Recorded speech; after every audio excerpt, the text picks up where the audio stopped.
Why is that capital? Only to indicate that you could have a function with capital F or a small f. Kind of like you could have a function that's a g or an h. Yeah, nothing special. In some cases, we are referring to capital F as being the antiderivative of small f. Yeah. That is not a mathematical rule. That's just kind of a mathematical tradition. So we've written this on the board before. And in this situation, we are declaring capital F to be the antiderivative of small f. But that's not like a rule. Like it's a rule that f prime is the derivative of small f. Yeah. So this one's more like if we decide to use it that way, we can. Here they're not using it that way. They're just saying capital F. All right. 2 points. There you go.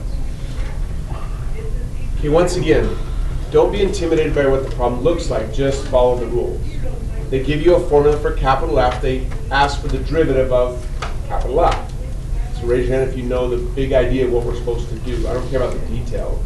I just want to know what's the big idea. Like, what are we supposed to do? Talk to each other. I need more hands.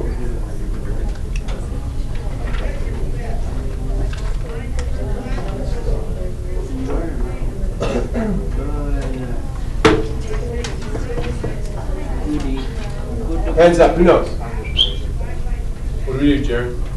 Find the derivative of f. Find the derivative of f. Who had their hand raised? Show me. 2 points. 3 for Jared. Now f is integral, so find the derivative. We're trying to find the derivative of the integral. So I look at my green sheet. Conveniently, there's a formula to do that. Perfectly said. 2 for Gil. So I'm supposed to find capital F prime, which means I'm simply finding d over. Again, you got to be careful here. What goes on the bottom in this case is the input variable x. In a limit, it's the limiting variable. So dx integral 1 to x squared square root 1 plus t cubed. So you look at the rule sheet as I write this down. The derivative of an integral is whatever this is.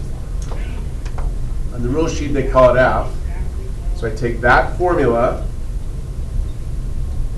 and I plug into that formula the upper limit.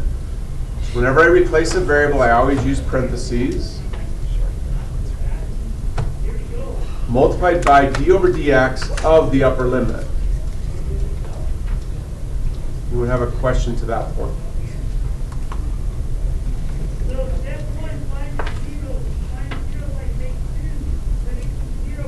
Minus, same thing for the lower limit. The lower limit being 1 is going to make this easy because when I take the derivative of that lower limit, I'm going to get 0. Question?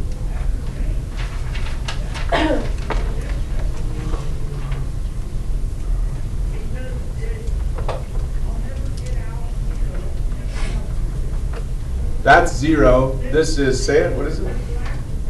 2x. So you end up with 2x square root 1 plus. People struggle with this. Some people want to write x to the 5th. Some people want to write x to the 6th. Good. Here's how I do it. Cubed means 3 times. It's x squared times x squared times x squared.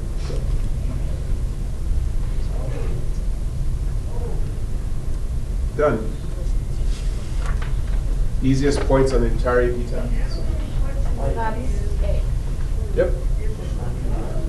Just finding a derivative. Just use the rule. The rule is really easy.